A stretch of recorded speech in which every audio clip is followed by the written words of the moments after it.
नमस्कार दोस्तों, मेरा नाम है अनुराज सिंह और आप देख रहे हैं द निर्वाण यूट्यूब चैनल।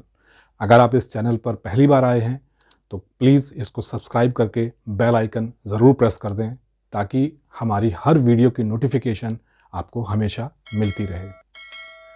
दोस्तों, आज से हम एक नई शुरुआत करने जा रहे हैं और इस तरीके का वीडियोस आपको शायद यूट्यूब पर ना मिलें।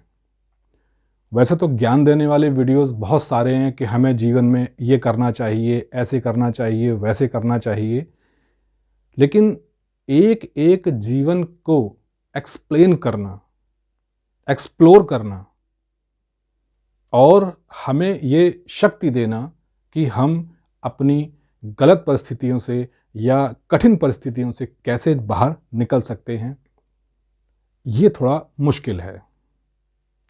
और दोस्तों, ये बहुत मुश्किल काम नहीं है। धीरे धीरे धीरे अभ्यास करने से सब चीज़ें आ जाती हैं। दोस्तों, हमारे जीवन में आप जानते हैं कि आए दिन परेशानियां ही रहती हैं। सुखों की संख्या बहुत कम है, दुखों की संख्या बहुत ज़्यादा है। हर व्यक्ति कहीं ना कहीं किसी न किसी तरीके से परेशान ज़रूर है।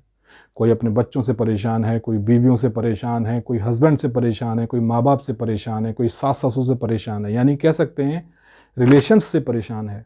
कोई अपने बिजनेस में परेशान है, स्टूडेंट अपनी पढ़ाई से परेशान है, एस्पिरेंट्स अपने करियर को लेकर परेशान हैं। तो अलग अलग टाइप की परेशानियाँ। फिर स्वास्थ्य संबंधी परेशानियाँ जो बहुत बड़ी होती हैं। स्वास्थ्य संबंधी परेशानियाँ आदमी को तोड़ के रख देती हैं। तो इस तरीके से हम देखते हैं कि हमारे जीवन में परेशानियों की संख्या ज़्यादा है और सुखों की संख्या बहुत कम है। अब सवाल ये उठता है कि क्या आप परेशानियों को कम कर सकते हैं? आपने देखा होगा आए दिन इन YouTube चैनल पर कई वीडियोस बनते हैं, बहुत सारे बनते हैं कि हमें दुखों से कैसे निपटना चाहिए, कैसे नहीं निपटना चाहिए। दुख कम करने के लिए बहुत सारे उपाय बताए जाते हैं कि ऐसा कर लो या फलां कर लो। मैं सुपरस्टिशंस की बात नहीं कर रहा, मैं किसी और चीज़ों की बात नहीं कर रहा, मैं एक सिंपल वे में आपको बताना चाहता हूँ। हर तरीके के लोग हैं, हर तरीके को मानने वाले लोग हैं। हम इस चैनल के माध्यम से किसी की भी आस्था या किसी की भी जो अपनी समझ है उसको बिल्कुल भी हर्ट नहीं करना चाहते। और आप देखेंगे कि हम किसी जाति, किसी धर्म या किसी भी चीज़ को लेकर बात नहीं करेंगे। तो दोस्तों, अब आप बताइए कि क्या आप इन परेशानियों को कम कर सकते हैं? क्या आपको पता है कि अगले पल क्या होने वाला है? हम प्रेडिक्शन तो कर सकते हैं, लेकिन एग्जैक्टली नहीं बता सकते कि अगले पल क्या होगा। तो इसीलिए हम आने वाले समय में जो परेशानियां हैं उनको हम कम नहीं कर सकते, क्योंकि ये अप्रत्याशित हैं, अनएक्सपेक्टेड हैं। तो अब क्या किया जाए? बेटर ऑप्शन ये है कि हम एक पूर्व तैयारी अपनी कर लें किसी भी तरीके की परेशानी से निपटने की। अब आप कहेंगे ऐसा कैसे हो सकता है? हमें कैसे पता चलेगा पहले से ही कि क्या होने वाला है? बिल्कुल सही बात है, आपको बिल्कुल पता नहीं चलेगा। लेकिन अगर हम इन चीज़ों का अभ्यास करेंगे जो हम आपको इन आने वाले समय में समझाने जा रहे हैं, अगर इनका आप अभ्यास करेंगे, धीरे धीरे धीरे आपको लगने लगेगा कि आप परेशानियों से जूझ सकते हैं। मैं आपको एक एग्जांपल देता हूं, बहुत सिंपल सी बात है। अगर मैं अभी आपसे कहूं कि यहां से 10 किलोमीटर दूर पे मार्केट है या कोई ऐसी चीज़ है जहां पर आपको जाना है और आप वहां पर पैदल चले जाइए, एक सिंपल वे में क्या आप जाएंगे? नहीं जाएंगे, क्योंकि आप मेंटली प्रिपेयर ही नहीं हैं पैदल जाने के लिए। लेकिन अगर मैं यही बात कहता हूं कि आखिर आप गोमुख यात्रा करने जाते हैं, केदारनाथ की यात्रा करने जाते हैं, बहुत से लोग हज पे जाते हैं, अपने अपने धर्म के हिसाब से यात्रा करने जाते हैं और पैदल चलते हैं। आप केदारनाथ की 14 से 15 किलोमीटर की जो चढ़ाई है, कैसे चढ़ लेते हैं? सीधे चढ़ जाते हैं, पैदल चले जाते हैं, बिना किसी थकान के, बिना किसी रुकावट के, क्योंकि वहाँ पर आप मेंटली प्रिपेयर होते हैं। आपको पता है कि हमें ऊपर पहुँचना है, हमें अपनी मंजिल तक पहुँचना है और इसके लिए हमारे पास कोई शॉर्टकट नहीं है। आप जिस दिन अपने घर से निकलते हैं उस यात्रा के लिए, उसी दिन आप पहले से ही प्लानिंग कर लेते हैं कि हमें फलां जगह पर उतरना है और वहाँ से वहाँ तक हमको पैदल जाना है, यानी कि आप मेंटली प्रिपेयर होते हैं। तो यही मैं आपको समझाना चाहता हूँ कि क्या हो कि अगर आपको कोई ऐसी बुक या ऐसा कुछ साधन मिल जाए जो आप अपने जीवन की पहले से ही तैयारी कर लें दुखों का सामना करने की, क्योंकि आप दुखों को रोक नहीं सकते, परेशानियों को रोक नहीं सकते। तो ऐसी ही एक किताब मैं आज से ये सीरीज शुरू कर रहा हूँ जिसका नाम है मध्यम निकाय। वैसे त्रिपिटक का ये दूसरा संग्रह है। मुझे नहीं पता आखिर इस मध्यम निकाय को इसका अनुवाद क्यों नहीं किया गया या इसको एक्सप्लेन क्यों नहीं किया गया। मैंने काफ़ी सारा रिसर्च किया, मैंने ऑनलाइन भी देखा, लेकिन मुझे कुछ भी ऐसा एक्सप्लेनेशन इस बुक का नज़र नहीं आया। हाँ, इससे मिलते जुलते वीडियोस आपको मिलेंगे। अगर आप अपनी परेशानी डालोगे यूट्यूब पर कि हमें ये परेशानी है तो आपको संबंधित वीडियोस तो मिल जाएंगे, लेकिन एक्चुअल में इस बुक का सही अनुवाद या ये कह सकते हैं सही एक्सप्लेनेशन आज तक नेट पर मौजूद नहीं है। I don't know why. तो मैंने यही कोशिश की है एक हिंदी माध्यम से आपको समझाने की कि ये बुक आखिर है क्या, इसके क्या क्या हिस्से हैं और ये बुक हमें क्यों पढ़नी चाहिए, हमें क्या इसकी ज़रूरत है। तो दोस्तों, जैसा आप अपने स्क्रीन पर देख पा रहे होंगे, बुक का नाम है मध्यम निकाय और ये त्रिपिटक का दूसरा संग्रह है।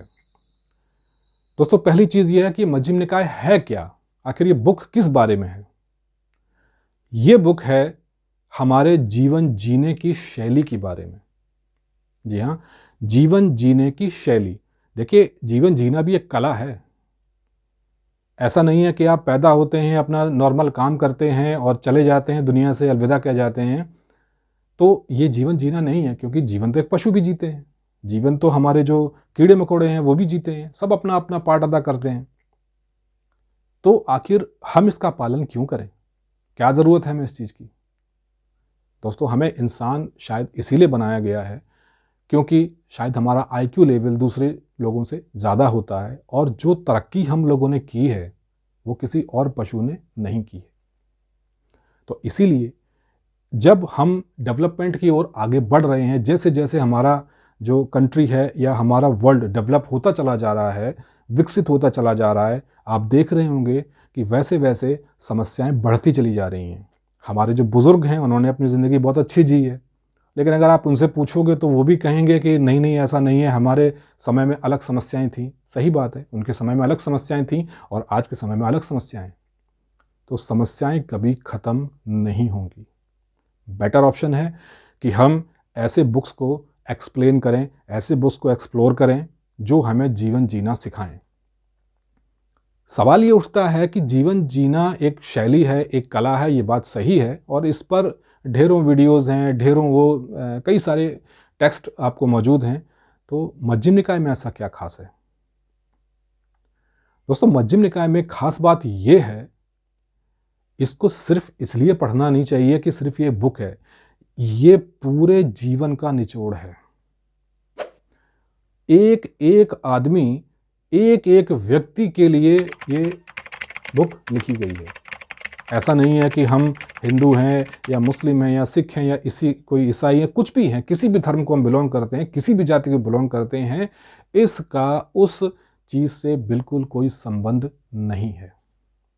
ये हर मनुष्य के लिए है, हर व्यक्ति के लिए है, स्टूडेंट के लिए है, बिजनेसमैन के लिए है, एक आम आदमी के लिए है, कितना भी बड़ा स्पिरिचुअल आदमी हो वो भी है, कितने बड़े साधु संत हो उनके लिए भी है। मैं ये कहता हूं कि आप बुद्ध हो चुके हो, बुद्ध होना क्या मतलब है, आप इस जीवन से ऊपर निकल चुके हो, उसके बावजूद भी ये बुक आपके लिए है। और आप देखेंगे आगे आने वाले वीडियोस में, जैसे जैसे मैं इसको एक्सप्लेन करता जाऊंगा, आपको लगने लगेगा कि हाँ, ये बुक पढ़नी चाहिए। तो दोस्तों, बुक इसीलिए पढ़नी चाहिए कि ये पूरे जीवन का निचोड़ है। अब मैं थोड़ा बुक के बारे में आपको बता देता हूं। इस बुक के 3 हिस्से हैं। नंबर 1, मूल प्रणास, दूसरा मध्यम प्रणास और तीसरा उपरि प्रणास। तो जो पहला हिस्सा है वो नॉर्मल सभी के लिए है। जो मूल प्रणास है उसमें हमारे जीवन से संबंधित सारी चीज़ों का निचोड़ लिखा गया है। किस तरीके से हम अपने जीवन को अच्छा बना सकते हैं उसके बारे में समझाया गया है। ये बहुत डिटेल्ड एक्सप्लेन्ड इसमें है, मैं आपको एक एक वीडियो में आपको समझाऊंगा। दूसरा है मध्यम प्रणास, यानी जब आप इन चीज़ों से जब ऊपर निकल जाएंगे, जब आपके अंदर एक शक्ति पैदा हो जाएगी कि दुखों से कैसे लड़ा जाए, कैसे क्या किया जाए, तब ये उसके आगे की स्टेज है और उसको बोलते हैं मध्यम प्रणास, यानी साधना के बारे में।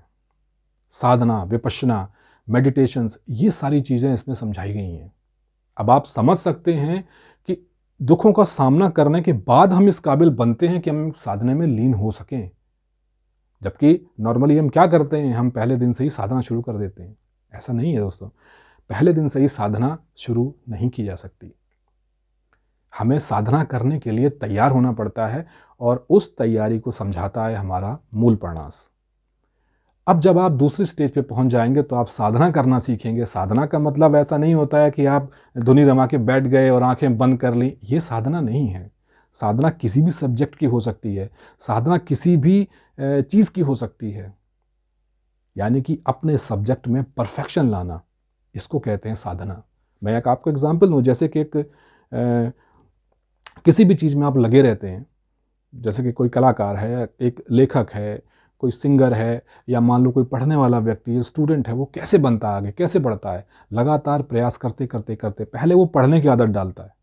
जब उसको पढ़ने की लत लग जाती है तब वो उसमें एडवांस चीज़ें ढूंढता है, उसका यूज़ करता है और तब उस साधना को करता है। अभी ये चीज़ साधना तक ही सीमित है। अब जब आप साधक हो जाएंगे, जब आप साधना शुरू कर देंगे, जब आपको साधना करना आ जाएगा, तब आपको पता चलेगा कि वास्तविक रूप से जीवन क्या है। और इसी चीज को तीसरी स्टेज पर समझाया गया है, जिसका नाम है उपरि प्रणास, यानी कि साधना के बाद। क्या साधना के बाद सारी चीजें शुरू हो जाती हैं या खत्म हो जाती हैं? ऐसा नहीं है।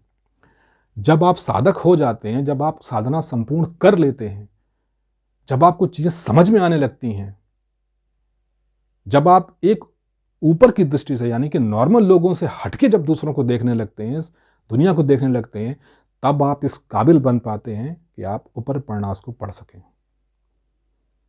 यानी कि साधना करने के बाद का जीवन हमारा कैसा होगा?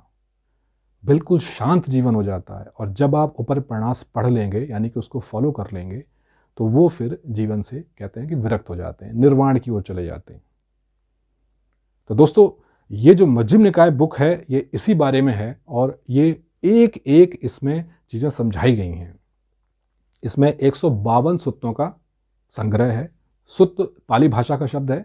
सुत्त को हम अलग अलग चीज़ भी कह सकते हैं, आप इसको सूत्र के रूप में भी कह सकते हैं।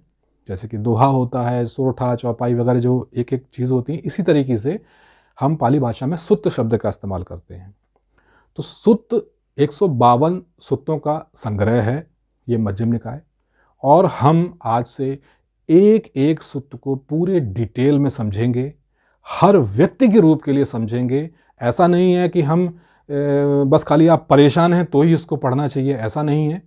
आप परेशान नहीं भी हैं तो भी आप इसको सोचिए, पढ़ के देखिए, और मैं आपको एक एक वीडियो में एक एक सूत्र समझाऊंगा, एक्सप्लेन करूंगा। स्टूडेंट के लिए इसका क्या महत्व है सूत्र का, बिजनेसमैन के लिए क्या महत्व है, आम आदमी के जीवन में क्या महत्व है, हर व्यक्ति के जीवन में क्या महत्व है, विद एग्जाम्पल मैं आपको अगले वीडियोस में समझाऊंगा।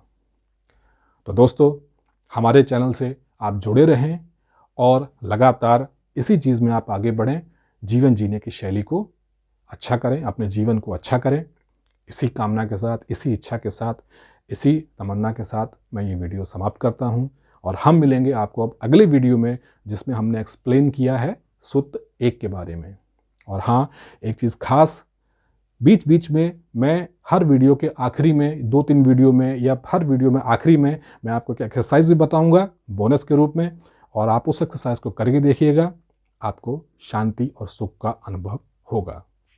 तो दोस्तों, आज यहीं पर हम समाप्त करते हैं और हम मिलते हैं आपको अपने अगले वीडियो में। अगर आप चैनल पर नए हैं तो एक बार इसे सब्सक्राइब करके बेल आइकन ज़रूर दबा लें ताकि हमारी नोटिफिकेशंस आपको मिलती रहें। हमारे चैनल को देखने के लिए, मुझे सुनने के लिए बहुत बहुत धन्यवाद, बहुत बहुत शुक्रिया। नमस्कार।